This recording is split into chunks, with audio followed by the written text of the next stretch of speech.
Okay, hello everyone. In this video, I'm gonna show you the demonstration of my product that was Islamic for Kids Ramadan edition. So basically, the main idea of this product is about teaching kids about what prayers that they should do during Ramadan month.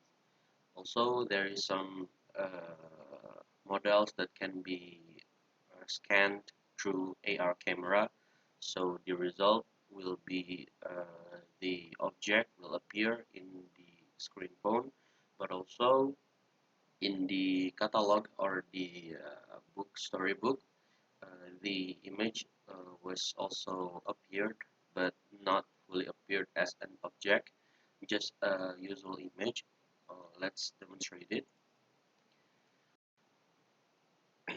So the engine I'm using here is Unity. Here's the result.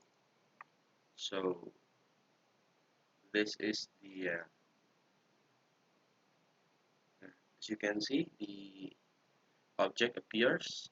So this storybook can be printed into a book, but also can be implemented in a website platform. So the parents that want to teach their children about Ramadan prayers doesn't have to buy the book, but can just access the website.